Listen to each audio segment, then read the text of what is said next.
ನಮಸ್ತೆ ಸ್ನೇಹಿತರೆ. ಇಂದು ನಾವು ಓಂ ಪ್ರಕಾಶ್ ಜಿಂದಾಲ್ ಅವರ ಬಗ್ಗೆ ತಿಳಿದುಕೊಳ್ಳೋಣ. ಓಂ ಪ್ರಕಾಶ್ ಜಿಂದಾಲ್ ಹರಿಯಾಣದ ಹಿಸ್ಸಾರ್ ಜಿಲ್ಲೆಯ ನಾಲ್ವಾ ಎಂಬ ಪುಟ್ಟ ಗ್ರಾಮದವರು. ನೇತಾರಾಮ್ ಜಿಂದಾಲ್ ಇವರ ತಂದೆ. ಈತನಿಗೆ 11 ಮಂದಿ ಮಕ್ಕಳು, 5 ಗಂಡು ಮಕ್ಕಳು. ಅವರಲ್ಲೊಬ್ಬ ಓಂ ಪ್ರಕಾಶ್ ಜಿಂದಾಲ್. ನೇತಾರಾಮನಿಗೆ ತನ್ನ ಮಕ್ಕಳನ್ನು ಶಾಲೆಗೆ ಕಳಿಸಿ ವಿದ್ಯಾವಂತರನ್ನಾಗಿಸಬೇಕೆಂಬ ಹಂಬಲವೇನೂ ಇರಲಿಲ್ಲ. ತನ್ನ ಜಮೀನನ್ನು ಸಾಗುವಳಿ ಮಾಡಿಕೊಂಡು ಹೋದರೆ ಸಾಕೆಂದೇ ಹೇಳುತ್ತಿದ್ದ. ಅವನ ಯಾವ ಮಕ್ಕಳೂ ಶಾಲೆಗೆ ಹೋಗಲಿಲ್ಲ. ಎಲ್ಲರೂ 5ನೇ 6ನೇ ತರಗತಿವರೆಗೂ ಓದಿ ಬಿಟ್ಟರು. ಓಂ ಪ್ರಕಾಶ್ ಸಹ 5ನೇ ತರಗತಿಯಲ್ಲಿ ಫೇಲಾದ ಬಳಿಕ ಅತ್ತ ಕಡೆ ಮುಖ ಹಾಕಲಿಲ್ಲ. ಹಾಗೆಂದು ಜಮೀನಿನ ಕಡೆಯೂ ಸುಳಿಯಲಿಲ್ಲ. ಮೊದಲಿನಿಂದಲೂ ಓಂ ಪ್ರಕಾಶ್ಗೆ ಯಂತ್ರಗಳತ್ತ ಒಲವು.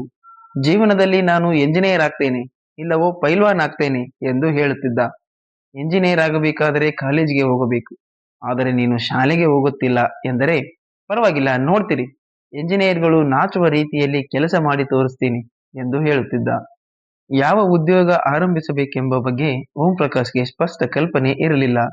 ಹಿಸ್ಸಾರದಲ್ಲಿ ಬಕೆಟ್ ಬೇಡಿಕೆ ಇರುವುದನ್ನು ಗಮನಿಸಿ ಬಕೆಟ್ ತಯಾರಿಕಾ ಫ್ಯಾಕ್ಟರಿಯನ್ನು ಆರಂಭಿಸಿದರು. ಆಗ ಅವರಿಗೆ ಕೇವಲ 18 ವರ್ಷ ವಯಸ್ಸು. ಬಹುಬೇಗ ಸ್ಟೀಲ್ ಬಕೆಟ್ಗಳಿಗೆ ವ್ಯಾಪಕ ಬೇಡಿಕೆಗಳು ಬಂದವು. ಗೃಹ ಬಳಕೆಗಿಂತ ನೀರಾವರಿ ಉಪಯೋಗಕ್ಕಾಗಿ ಈ ಬಕೆಟ್ಗಳು ಹೆಚ್ಚಾಗಿ ಖರ್ಚಾಗುತ್ತಿದ್ದವು. ಈ ಸಂದರ್ಭದಲ್ಲಿ ಅವರಿಗೆ ಒಂದು ಸಂಗತಿ ಗಮನಕ್ಕೆ ಬಂತು. ಅದೇನೆಂದರೆ, ಹರಿಯಾಣ ಹಾಗೂ ಸುತ್ತಲಿನ ರಾಜ್ಯಗಳಲ್ಲಿ ಕೃಷಿ ಪಂಪ್ಸೆಟ್ಗಳಿಗೆ ಪೈಪ್ಗಳನ್ನು ವಿದೇಶಗಳಿಂದ ಆಮದು ಮಾಡಿಕೊಳ್ಳುತ್ತಿದ್ದರು. ಹಾಗೂ ಯಾವ ವಿದೇಶಿ ಕಂಪನಿಯೂ ಕಬ್ಬಿಣದ ಪೈಪ್ಗಳನ್ನು ತಯಾರಿಸುತ್ತಿರಲಿಲ್ಲ. ಈ ಪೈಪ್ಗಳನ್ನು ತಯಾರಿಸುವ ಫ್ಯಾಕ್ಟರಿಯನ್ನೇಕೆ ಆರಂಭಿಸಬಾರದು ಎಂದು ಅವರಿಗೆ ಅನಿಸಿತು. ತಡ ಮಾಡಲಿಲ್ಲ.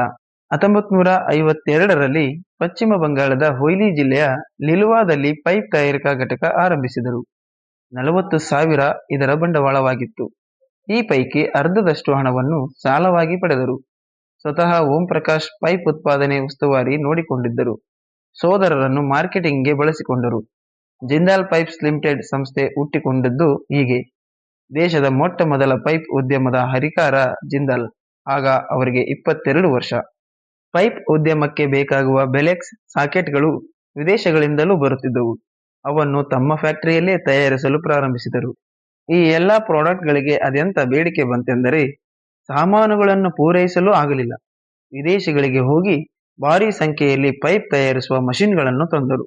ಅಲ್ಲಿಯ ತನಕ ಅಮೆರಿಕದ ಕಂಪನಿಯದ್ದೇ ಸೌಮ್ಯ. ಇಂದಿಗೂ ಜಿಂದಾಲ್ ಪೈಪ್ಗಳನ್ನು ಮೀರಿಸುವ ಮತ್ತೊಂದು ಕಂಪನಿ ಇಲ್ಲ. ಜಿಂದಾಲ್ ಹೆಸರು ಚಾಲ್ತಿಗೆ ಬಂದದ್ದು ಅವರು ಸ್ಟೀಲ್ ತಯಾರಿಕೆಗೆ ಕೈ ಹಾಕಿದಾಗ. ಸ್ಟೀಲ್ ಉದ್ಯಮ ಆರಂಭಿಸಲು ಕನಿಷ್ಠ 1,000 ಕೋಟಿಯಾದರೂ ಬೇಕು.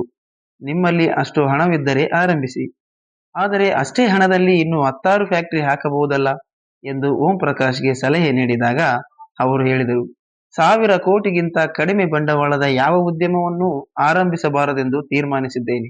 ಅವರು ಅದರಂತೆ ನಡೆದುಕೊಂಡರು. ಸ್ಟೀಲ್ ಉದ್ಯಮದಲ್ಲಿ ಕೈ ಹಾಕುವುದು ಸಣ್ಣ ಮಾತಾಗಿರಲಿಲ್ಲ.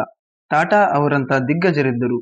ಈ ವ್ಯಾಪಾರಕ್ಕೆ ವಿಪರೀತ ಬಂಡವಾಳ, ಪರಿಣಿತಿ, ಮಾನವ ಸಂಪನ್ಮೂಲ, ಯಂತ್ರಗಾರಿಕೆಗಳ ಅಗತ್ಯವಿತ್ತು. ತಮಗನಿಸಿದ್ದನ್ನು ಆರಂಭಿಸಲು ಯಾವ ಶಕ್ತಿಗಳು ಅಡ್ಡ ಬಂದರೂ ಕೇಳುತ್ತಿರಲಿಲ್ಲ. ಸರಕಾರದಿಂದಲೂ ಸಾಧ್ಯವಾಗದಂಥ ಯೋಜನೆಗಳನ್ನು ಜಿಂದಾಲ್ ಆರಂಭಿಸಿದ್ದಾರೆಂದರೆ ಅವರ ಛಲ, ಹಠವೇ ಕಾರಣ. 1920ರಲ್ಲಿ ಪ್ರಧಾನಿ ಇಂದಿರಾ ಗಾಂಧಿ ತೋರಣಗಲ್ಲಿಗೆ ಬಂದು ಕಬ್ಬಿಣ ಹಾಗೂ ಉಕ್ಕು ಕಾರ್ಖಾನೆ ಸ್ಥಾಪನೆಗೆ ಅಡಿಗಲ್ಲು ಹಾಕಿದರು. ವಿಜಯನಗರ ಸ್ಟೀಲ್ ಲಿಮಿಟೆಡ್ ಎಂಬ ಕಂಪನಿ ಸ್ಥಾಪಿಸಲಾಯಿತು. ಒಬ್ಬ ಜನರಲ್ ಮ್ಯಾನೇಜರ್ ಸಹ ನೇಮಕಗೊಂಡ. ಇದಕ್ಕಾಗಿ ಜಾಗವನ್ನು ಸಹ ಗುರುತಿಸಲಾಯಿತು. ಅಡಿಗಲ್ಲು ಹಾಕಿ 25 ವರ್ಷಗಳಾದರೂ ಏನೇನೂ ಆಗಲಿಲ್ಲ. ಕೊನೆಗೆ ಜಿಂದಾಲ್ ಮನಸ್ಸು ಮಾಡಿದರು. ವಿಜಯನಗರ ಸ್ಟೀಲ್ ಲಿಮಿಟೆಡ್ ನೀಡಿದ ಜಾಗದಲ್ಲೇ ಜಿಂದಾಲ್ ಸ್ಟೀಲ್ ಕಾರ್ಖಾನೆ ತಲೆ ಎತ್ತಿತು. ಕಳೆದ 10 ವರ್ಷಗಳಿಂದ ತೋರಣಗಲ್ನ ಜಿಂದಾಲ್ ಕಾರ್ಖಾನೆ ಅನೇಕ ಮೈಲುಗಳನ್ನು ಸಾಧಿಸಿದ್ದು, ವರ್ಷದಿಂದ ವರ್ಷಕ್ಕೆ ತನ್ನ ದಾಖಲೆಗಳನ್ನು ಮುರಿಯುತ್ತಾ ಮುನ್ನಡೆಯುತ್ತಿದೆ. ಒಬ್ಬ ವ್ಯಕ್ತಿ ಮನಸ್ಸು ಮಾಡಿದರೆ ಏನೆಲ್ಲ ಆಗಬಹುದೆಂಬುದಕ್ಕೆ ಜಿಂದಾಲ್ ನಿದರ್ಶನ. ದೇಶದ 13ನೇ ಹಾಗೂ ವಿಶ್ವದ 548ನೇ ಅತ್ಯಂತ ಶ್ರೀಮಂತ ವ್ಯಕ್ತಿ ಎಂದು ಫೋರ್ಬ್ಸ್ ವರದಿಯಲ್ಲಿ ದಾಖಲಾಗಿರುವುದು ಜಿಂದಾಲ್. ನಿಜ ಅರ್ಥದಲ್ಲಿ ಅವರು ಉಕ್ಕಿನ ಮನುಷ್ಯರ ಹಾಗೆ ಬದುಕಿದರು. ವಿಶಾಖಪಟ್ಟಣ, ತಾರಾಪುರ, ನಾಸಿಕ್, ವಾಸಂದ, ಗೋವಾ, ಸೈಲಂ ಹಾಗೂ ತೋರಣಗಲ್ ಸೇರಿದಂತೆ 16 ಜಿಂದಾಲ್ ಉಕ್ಕು ಹಾಗೂ ಕಬ್ಬಿಣ ಕಾರ್ಖಾನೆಗಳಿವೆ. ನಮ್ಮ ದೇಶದ 4ನೇ ಅತಿ ದೊಡ್ಡ ಸಂಸ್ಥೆ ಎಂಬ ಹೆಗ್ಗಳಿಕೆ ಇವರದು. ಜಿಂದಾಲ್ ಕೇವಲ ಉದ್ಯಮಿಯಾಗಿಯಷ್ಟೇ ಉಳಿಯಲಿಲ್ಲ, ಜನಪ್ರತಿನಿಧಿಯೂ ಆದರು. 1 ಸಲ ಲೋಕಸಭೆಗೆ ಹಾಗೂ 4 ಸಲ ಹರಿಯಾಣದ ವಿಧಾನಸಭೆಗೆ ಆಯ್ಕೆಯಾದರು. 2001 ಮಾರ್ಚ್ 31ರಂದು ಹೆಲಿಕಾಪ್ಟರ್ ದುರಂತದಲ್ಲಿ ನಿಧನರಾಗುವ ಅವರು ಹರಿಯಾಣದ ಇಂಧನ ಸಚಿವರಾಗಿದ್ದರು. ಓಂ ಪ್ರಕಾಶ್ ಉದ್ಯಮ ಸಾಮ್ರಾಜ್ಯವನ್ನು ಪುತ್ರರಾದ ಪೃಥ್ವಿರಾಜ್, ಸಜ್ಜನ್, ರತನ್ ಮತ್ತು ನವೀನ್ ಜಿಂದಾಲ್ ಸಮರ್ಥವಾಗಿ ಮುನ್ನಡೆಸಿಕೊಂಡು ಹೋಗುತ್ತಿದ್ದಾರೆ. ಓಂ ಪ್ರಕಾಶ್ ಜಿಂದಾಲ್ ಆತ್ಮಕಥೆಯನ್ನು ಖ್ಯಾತ ಪತ್ರಕರ್ತ ಅನಿಲ್ ದಾಕಾಸರ್ ಬರೆದಿದ್ದಾರೆ. ಅದರ ಶೀರ್ಷಿಕೆ the man who talked to machines. ಅವರ ಇಡೀ ವ್ಯಕ್ತಿತ್ವ ಹೇಳುತ್ತದೆ. ಧನ್ಯವಾದಗಳು ಸ್ನೇಹಿತರೆ.